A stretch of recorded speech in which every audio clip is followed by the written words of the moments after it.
Continuing production of The Open Mind has been made possible by grants from the Rosalind P. Walter Foundation, the Bluestein Family Foundation, the Joan Gans Cuny and Peter G. Peterson Fund, the Malkin Fund, the May and Samuel Rudin Family Foundation, the Joanne and Kenneth Wellner Foundation, the Alfred P. Sloan Foundation, and from the corporate community, Mutual of America.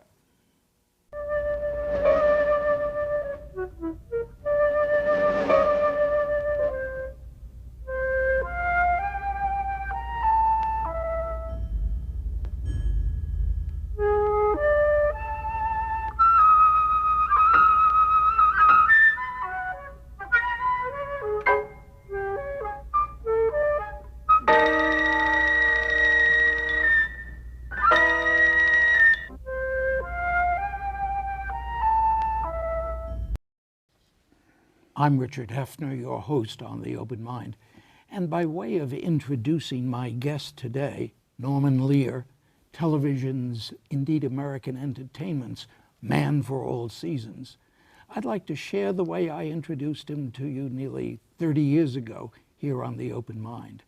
And then you and my guest can judge for yourselves just how far you think we Americans have moved forwards, backwards, or perhaps not at all in the years since.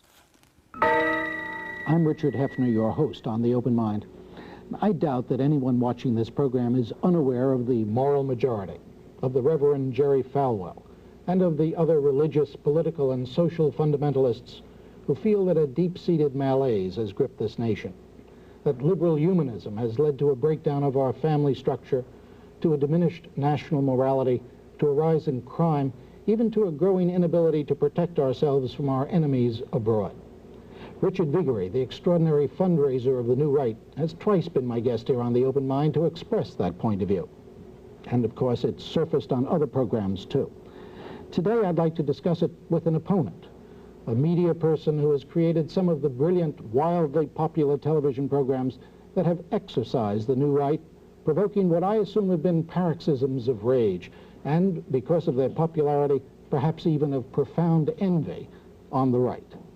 All in the Family, Maude, Mary Hartman, these are the media marvels that have thoroughly and even purposefully roughed up traditional American ideas of what can and cannot be said and done in public, particularly on the air. Their creator, Norman Lear, a remarkably successful producer and broadcasting impresario, is my guest today on The Open Mind. Norman Lear has recently joined with Father Theodore Hesburgh, the president of Notre Dame, with former Congresswoman Barbara Jordan, and with a distinguished array of other educators, theologians, popular figures in government and business, in founding and then directing what they call People for the American Way. This nonprofit foundation opposes the moral majority, thinks that more important than the New Right's concerns about the decline of traditional American morality is the maintenance intact of America's traditional First Amendment right to believe, think, worship, and speak freely. Norman, what do you think? Have things changed for the better, for the worse? Well, you're every bit as good looking as you were back then. But Come on. But you are a fraction older. Just a fraction. I'm glad you've remained as young. And I am many fractions older. But I love seeing that. I'm happy to be here. And I want to mention one thing. I hadn't thought about Theodore Hesburgh in a little while in this context. But I didn't set out, this was the beginning of People for the American Way here. Right. And I didn't start out to start an organization. I could never wake up any morning and think, I'm going to start a national organization. I did what I do, a TV spot. And I had a fellow, I just had the idea and I did it. And I had a fellow on a piece of heavy factory equipment. Camera moving in on him slowly as he said that he sits around the table, at the dinner table with his wife and kids, and they argue about everything politically. Kids have this side, these ideas, those ideas. His wife has her ideas. And he is, alone in the family with his ideas. But they're getting a lot of mail, he says, from ministers and watching them on television and hearing them on radio, telling you you are a good Christian or a bad Christian, depending on your political point of view. And his wife has different opinion, and he knows she's a better Christian than he is. So he says, he winds up saying there's got to be something wrong when anybody tells you you are a good Christian or a bad Christian, depending on your political point of view. That's not the American way, he says. Is that what ticked off Father Hesburgh? So it didn't tick him off at all. He was with me. What happened was that I finished it, I looked at it, I said, my God, I'm coming after the religious right. I have three things against me. I'm Jewish, I'm from Hollywood, oh my God, from Hollywood. And I'm not broke, you know, I'm wealthy, I'm okay. Those are three strikes in this game. And so I knew Father Hesburgh, and I took my piece of film and I flew to Notre Dame, and I showed it to him. I had to go out and rent a set to bring it in to show it to him. And I will never forget what he said, because he used one phrase I had never heard before or since, and too memorable. He said, I understand what you're doing. He said, you'll find mainline church leaders, and I want to tell you about some that you may want to visit. We'll agree with you. We agree with you on what they're doing socially and so forth. But the thing you may not know is that we exactly how he worded this, we don't like the way they are torturing Scripture. You don't forget a phrase like torturing Scripture. And in one of the offices that he sent me to, one of the mainline church leaders that he suggested I show this to, somebody else in the room said, you know, that's great, and you ought to do a few more of those, but you ought to institutionalize around it. And I love what that man said at the end, that's not the American way.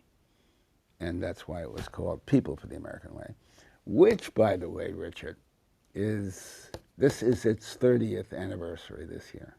How's it doing? So 30 years ago we did the show, 30 years ago.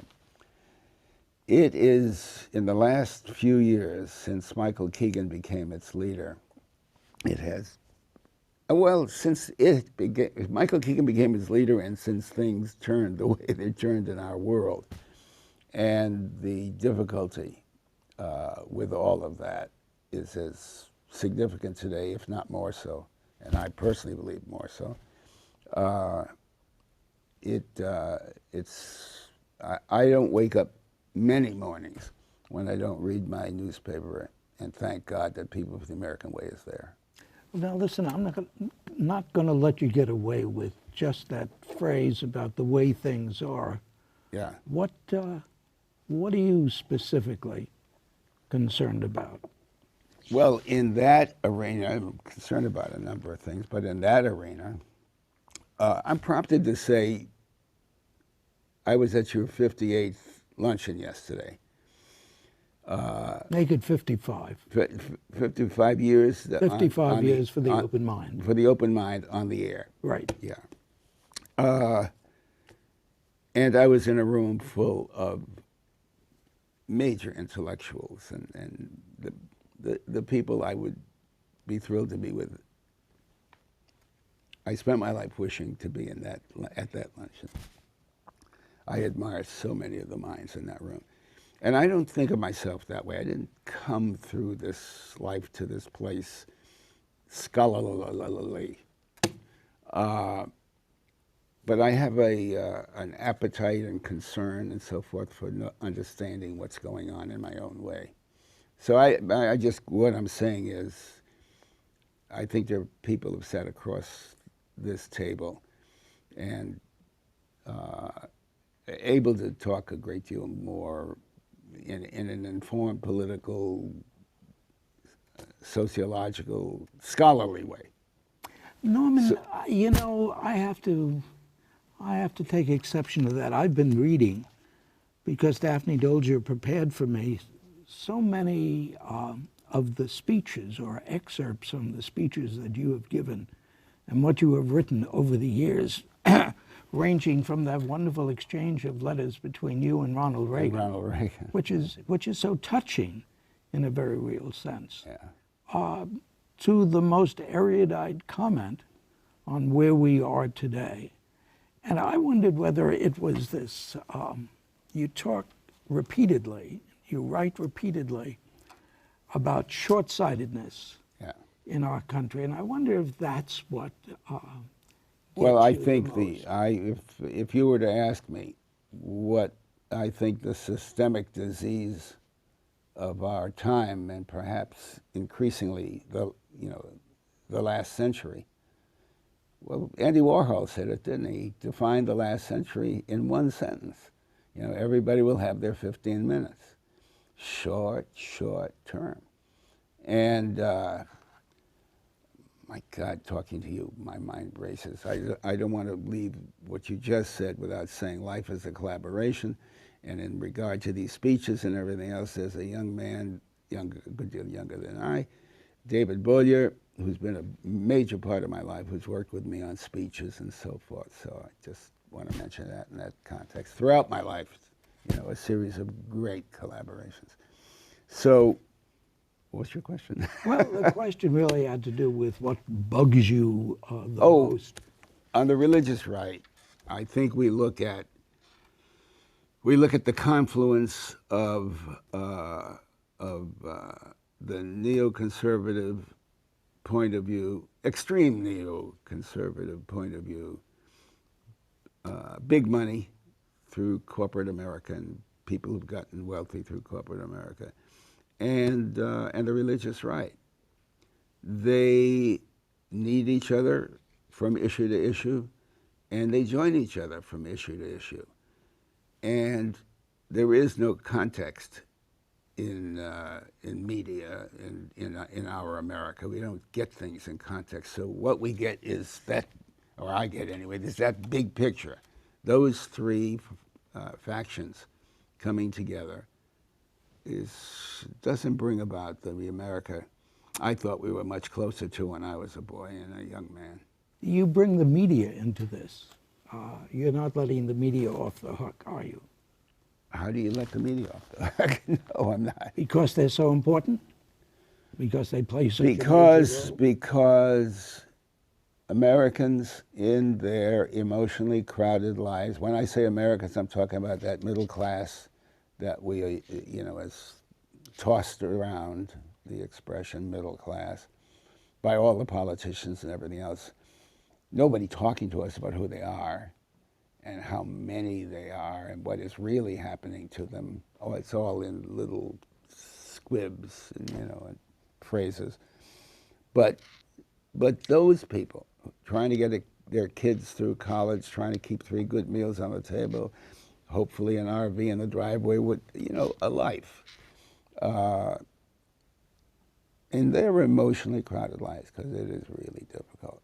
Are you talking here about the Archie Bunkers?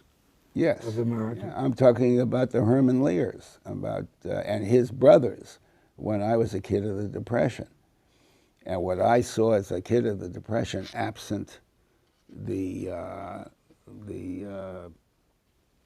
those lines that we saw in the black and white films, what do they call those? Waiting for coffee, waiting for lines of. But absent, we're not seeing that. The bread lines. The bread lines. I couldn't remember. Bread is a very difficult word to remember, isn't it? So, absent that, people are really, in such great numbers struggling, and they need information, and what they get are sound bites, and what they get is whatever somebody on Fox can say to Trump, somebody on another MSNBC is saying. Blasts, short blasts, no context. So what's the remedy? We have to take over here, Richard. We? Yes, just you and I. We have to. Who we call upon to be our troops? Who march for us? The remedy is probably the Constitution, I'm in awe every time. How I heard something on the tube last night talking about the sudden importance of the 14th Amendment. And there again, you know, everything gets back to the Constitution. It has something to say about everything that's going on in a time so much more complex. Yeah, but Norman, that brings me directly, if we're talking politics, to the matter of that First Amendment. I mean, you're noted for the fact that you bought at great, great, great expense a copy of the Constitution of the United States, and you're showing it, the Declaration of Independence, and you're showing it to many, many people because you think that combination of the Declaration and of the Constitution of the United States, you're thinking particularly of the first 10 amendments. You're thinking particularly of the First Amendment, which you make much of and have in the 30 years since we last talked. That same First Amendment is protecting, it seems to me, the very people in the media, in corporate life, whom you have so many questions about. What do we do about that? It's protecting those people because 5 out of 9 minds on the Supreme Court of the United States decided that corporations are individuals. And I'll leave it to the, you know, if only in total context this could be presented to the American people and ask the American people, here's the situation, folks. You know, there are 5 people on the Supreme Court of the United States. We're not going to talk about how political or what, or if they are political or anything, but there are 5. And actually, if you had some context and knew all of them, as well as the media owes you the opportunity to know all of them, you'd know I wouldn't have to say a word about politics or anything else. But 5 minds have decided that that corporation, with its tens of millions, hundreds of millions of dollars, billions, and come on, millions don't mean anything anymore. But they're not going to spend billions on it. But they would if they had to. If that is the same as the individual. Yeah, the postman who's bringing you your mail every day when he goes to the post office. Tell me. And each of the individuals who are part of the organization, the corporation, that can also be an individual, has their own individual vote. You know, so if there are 1,000 people working there, there were 1,001 votes. Okay, there it is. No, that's a good way of, that's a really, I haven't thought about that, but that's a really good way to look at this. But that's why should that 1,000 people have an extra vote? But that's not going to happen, is it? The media will not do what you want them to do, what you expect. No, and there aren't enough loud voices being raised about it to help people understand that. Well, you know, you say not enough loud voices, and I think you're correct. But People for the American Way certainly is a loud voice, is an important voice. And thinking about it in preparing... Just let me say, there's a publication called the Right Wing Watch that People for the American Way puts out.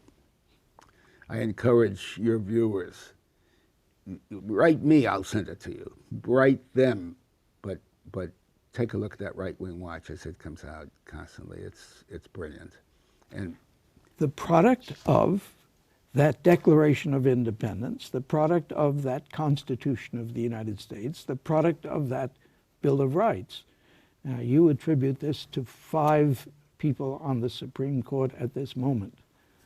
But there they are, the Supreme Court established under the Constitution of the United States, and you don't like it. You don't like what they're doing. I don't think it is fair or reasonable, and I do not like it. And I don't think it's good for my children, and I have young children, and I have grandchildren, and I don't think it's good for my grandchildren. And that matters a great deal to me. I knew that I'd draw that from you because it's in everything you write, that's where it all begins, all in the family. Mm-hmm. And it brings me back to All in the Family as recently as, 2 weeks ago. In the New York Times, there was a piece talking about Julie Taymor and Spider-Man and her difficulties. And I was fascinated because, I don't know whether you know this, quote from the Times, she said she had recently spoken with Norman Lear, the legendary television producer, about his experience creating the character Archie Bunker on All in the Family in the 1970s. Audience reaction was initially hostile to the openly racist, sexist Archie, she noted, but in time he became a fan favorite and a cultural forerunner. Obviously, she's talking about her own view of Spider-Man. What about you and Archie Bunker? What was it like to be in a bunker situation in those years when many people, and I have to admit, I included, were saying you're fostering the very thing supposedly you are opposed to? Well, I mean, there was a little of that. And Saul Linowitz, who became a great friend and a member of the board of the Business Enterprise Awards, and our relationship started with a letter he wrote to me, just a lovely letter saying he thought I was making a big mistake. I was making a hero out of a bigot. And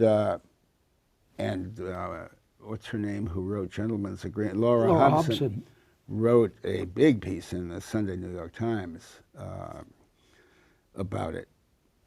I don't know about Ms. Hobson, but Ambassador Linowitz changed his mind about 6-8 weeks later, and I got another letter from him. He understood what he felt we were up to.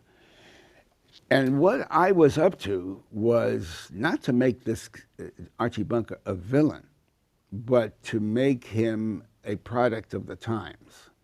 Again, the media. Mary Hartman is the best example of all.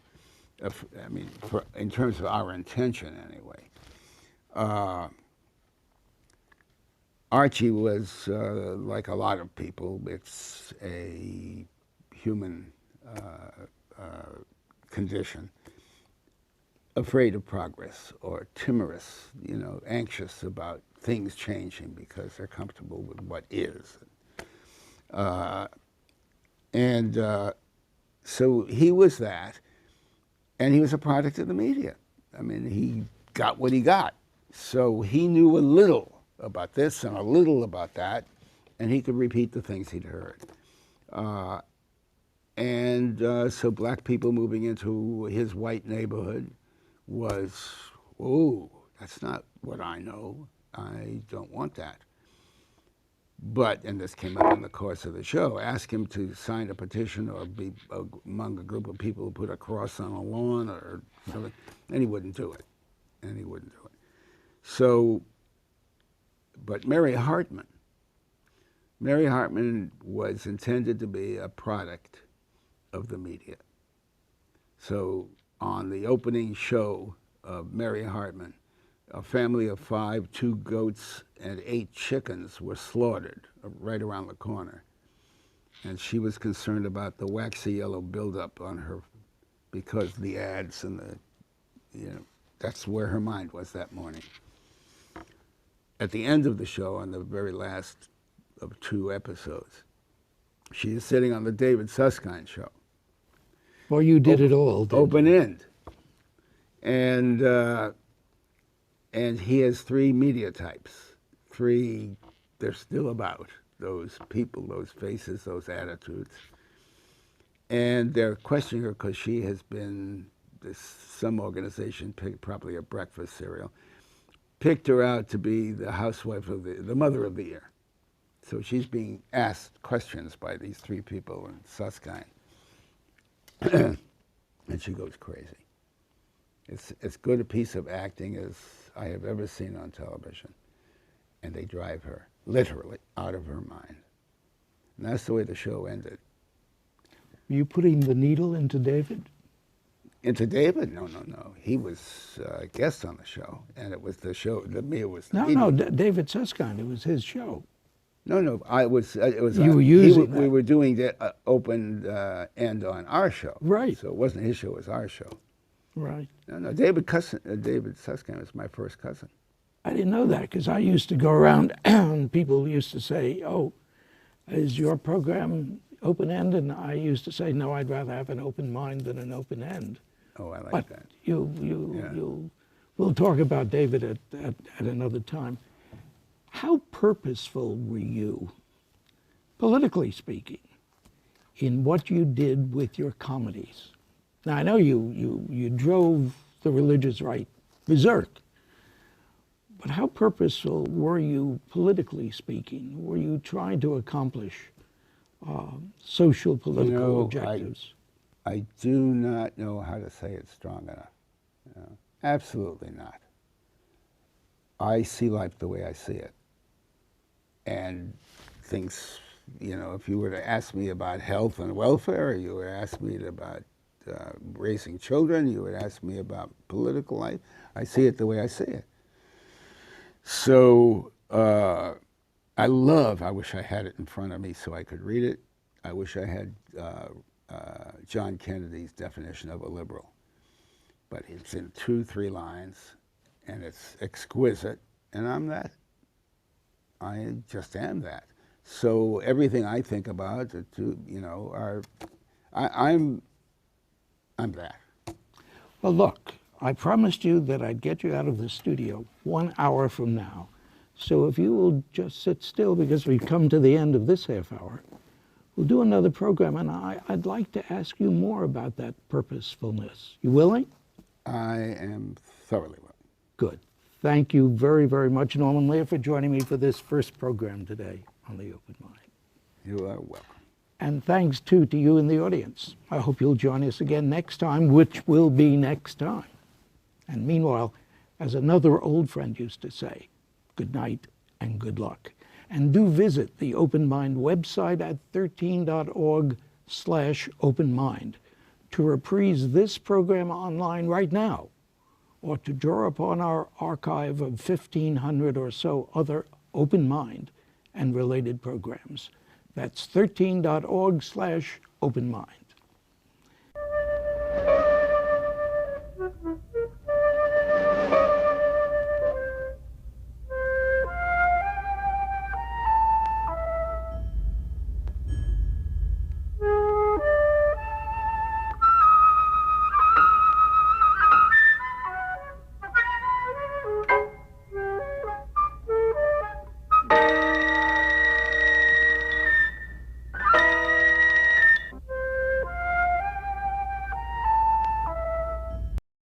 Continuing production of The Open Mind has been made possible by grants from the Rosalind P. Walter Foundation, the Bluestein Family Foundation, the Joan Gans Cuny and Peter G. Peterson Fund, the Malkin Fund, the May and Samuel Rudin Family Foundation, the Joanne and Kenneth Wellner Foundation, the Alfred P. Sloan Foundation, and from the corporate community, Mutual of America.